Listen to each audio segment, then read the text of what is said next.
नमस्कार, स्वागत आपका नादी टीवी के इस बुलेटिन में। मैं हूं आपके साथ पारुल। रुक कर लेते हैं खबरों का। बैतूल जिले के ग्रामीण क्षेत्रों में भोले भाले आदिवासियों को बहला फुसलाकर धर्मांतरण का कार्य लगातार किया जा रहा है। ताजा मामला भैंसदेही थाना क्षेत्र के ग्राम गदराझरी का है, जहां आदिवासियों का इलाज के नाम पर धर्मांतरण कराया जा रहा है। जब इस मामले की सूचना विश्व हिंदू परिषद के कार्यकर्ताओं को मिली तो वो मौके पर पहुंच गए।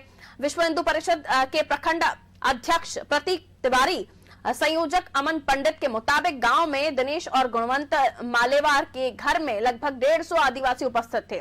आदिवासियों के इलाज के नाम पर बैलकुंड, घुघरी, सातकुंड, कावला, बोथी, टेमनी, गदराझरी गांव से जमा किया गया था। सभी को एक हॉल में बिठाया गया था, जहां विहिप कार्यकर्ताओं ने समझाया तो दिनेश और गुणवंत विवाद करने लगे और महिलाओं को आगे कर दिया। गदराझरी के ग्रामीणों ने भी विहिप कार्यकर्ताओं का सहयोग किया। दोनों पक्षों में विवाद बढ़ने लगा तो विहिप कार्यकर्ताओं ने पुलिस को सूचना दी। मौके पर पहुंची पुलिस ने धर्मांतरण के कार्य में लगे लोगों को उठाकर अपने साथ वहां से ले गई। जानकारी के मुताबिक जहां पर आदिवासियों को जमा किया गया था वहां धर्म विशेष के संबंधित ग्रंथ और साहित्य भी मिले हैं।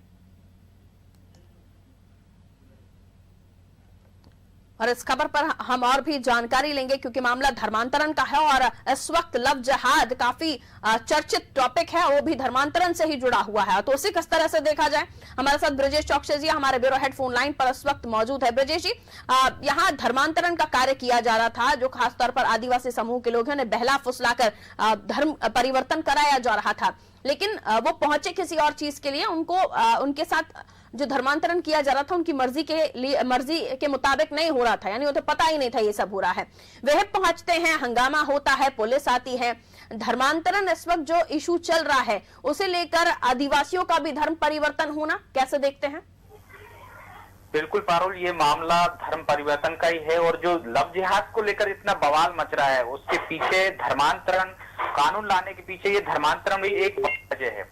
दरअसल हम देखते हैं जितने भी आदिवासी बहुल जिले हैं वहां पे ईसाई मशीनरियां सेवा के नाम पर, ट्रस्ट के नाम पर, वहां पे स्वास्थ्य कैंप लगाने के नाम पर आयोजन करती हैं और वहां पे जो कमजोर, आर्थिक रूप से कमजोर तबका होता है आदिवासी वर्ग का, उनको बहला फुसला कर उनको धर्म परिवर्तन करा देती हैं, क्योंकि उनको ऐसा दिया जाता है कि आप यहाँ रोजगार मिल जाएगा, आपको इलाज मुफ्त में होगा और बहुत सारी सुविधाएं मिल जाएंगी, आपका जीवन स्तर सुधर जाएगा। इस आधार पर उनका धर्मांतरण कराया जाता है। ये एक बड़ी समस्या पूरे मध्य प्रदेश में, आदिवासी बहुल क्षेत्रों में अधिकांश जगह पर थी। छत्तीसगढ़ में भी ये बड़ी समस्या थी। धीरे धीरे पहले खुलेआम होता था, अब धीरे धीरे छिपकर होने लगा है।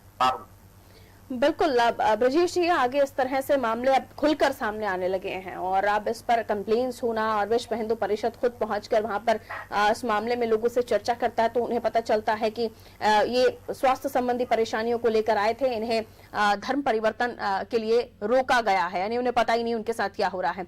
अब ऐसे जब मामले निकलकर सामने आने लगे हैं तो जरूरी है कि जनता को भी जागरूक होना चाहिए। किसी बहला फुसला या किसी लालच लोभ में धर्म परिवर्तन जैसी साजिशों में नहीं जुड़ना चाहिए।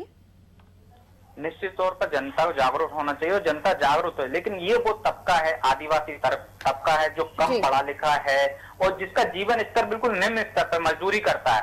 जब उनको लगता है, कोई लालच देता है कि भाई आपका जीवन स्तर सुधर जाएगा, आपको रोजगार देंगे, हम इलाज मुफ्त में कराएंगे, आपको कपड़े बांटते हैं, ये जो कैंप चलाते हैं गाँव में, उन्हीं क्षेत्रों को चिन्हित करते हैं जहाँ पे जिनका आर्थिक रूप से बहुत कमजोर हो, आदिवासी वर्ग हो, जो जंगलों में रहता है, वन ग्रामों में रहता है। तो जो बैतूल जिला है, पारुल मैं बता दूं, वो आदिवासी बहुल जिला है। वहाँ पे संघ भी बड़े स्तर पर काम करता है ग्रामीण क्षेत्रों में, ग्रामीणों का जीवन स्तर सुधारने में। वहाँ लोगों को बाकी जानकारियां नहीं होती धर्म से।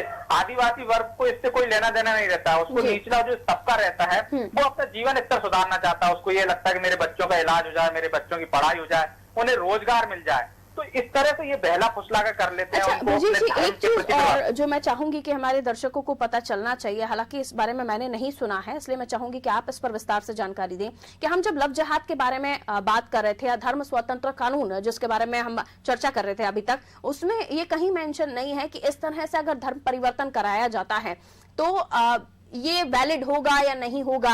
इन्हें लालच लोभ दिया जा रहा है, फिर धर्म परिवर्तन कराया जा रहा है। अभी तक हम जो बात कर रहे थे वो लव जिहाद हो रहा था कि लड़की का धर्म परिवर्तन करवा दिया शादी के बाद या किसी और कास्ट में धर्म परिवर्तन हुआ। क्या इस कानून में ये भी एक चीज आएगी कि किसी का भी किसी भी वजह से धर्म परिवर्तन कराया जा रहा हो और उसकी मर्जी के खिलाफ ये सब हो रहा हो, इसमें भी क्या लेटर देना जरूरी होगा? और अगर इसके बाद हो भी जाता है तो क्या वो वैलिड होगा या नहीं होगा? निश्चित तौर पर कानून जो बन रहा है वो लव जिहाद एक अलग मैटर है कि लव जिहाद के कारण, क्योंकि वो लव वाला जो मामला रहता है वो ज्यादा सुर्खियों में आ जाता है, इस कारण हमको लगता है कि वो सिर्फ उन्हीं पर लागू होगा। लेकिन ये एक बड़ा मामला ये भी है कि इस पर भी लागू होगा कि यदि कोई धर्मांतरण कराता है, यहाँ भी एक तरह से धर्मांतरण का मामला है ना, यदि उनको भी बाकायदा यदि धर्म परिवर्तन कराना होगा तो उसके कारण सहित यदि कोई धर्म परिवर्तन करना चाहता है, मैं खुद करना चाहता हूं, तो मुझे या मेरे परिवार को या मुझसे जो धर्म परिवर्तन करा रहा है वो उसको जाके नियम अनुसार जो है कि 1 महीने पहले आपको नोटिस देना पड़ेगा, कलेक्टर को बताना पड़ेगा। उसमें एक और चीज है, जो लव जिहाद का जो कानून का मसौदा तैयार हुआ है उसमें साफ साफ है कि धर्म परिवर्तन कराने वाले, चाहे वो धार्मिक पादरी हो या उसमें जो भी धर्म वर्ग के हों या पादरी हों, पंडित हों, जो भी धर्म परिवर्तन कराएंगे उनको भी उतनी ही सजा मिलेगी। तो इसमें स्पष्ट है कि आप धर्म परिवर्तन कराने वालों को भी सजा दी जाएगी, 10 साल की सजा का प्रावधान। और शायद इस कानून के आने के बाद जो लोग चाहते हैं कि कानून आने से पहले ही जितनों का धर्म परिवर्तन करा सके करा लीजिए, उसके बाद जो कानून आ जाएगा उसके बाद उनकी दुकानें बंद हो जाएंगी।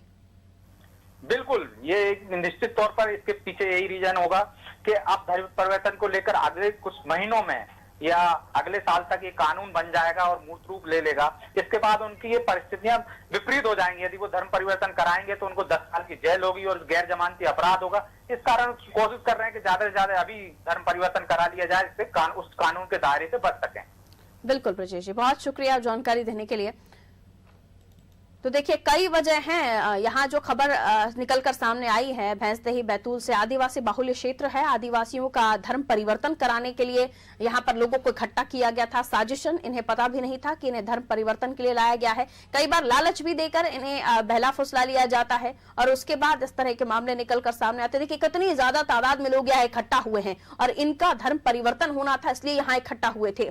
अपने आप में ये बड़ा गेम चल रहा था कुछ ऐसे लोगों की तरफ से जो धर्म परिवर्तन कराते हैं। आंकड़ों पर नजर डालिए तो सिर्फ लव जिहाद को लेकर जो कानून सिर्फ जो कानून बन रहा है, धर्म स्वतंत्र कानून, वो सिर्फ लव जिहाद के लिए नहीं है। ऐसी भी घटनाएं, ऐसी भी शिकायतों के लिए है जहां धर्म परिवर्तन होता है, उसके बाद जो करवाता है उस पर भी कार्रवाई होती है और जो करता है उस पर भी कार्रवाई होती है। उन्हें भी इस मामले में कलेक्टर को सूचना देनी होगी। तरह तरह की चीजें, हालांकि कानून बनने के बाद ही पूरी चीजें क्लियर हो पाएंगी, लेकिन इस परिस्थिति के पीछे भी ये कानून लागू होगा आगे चल के।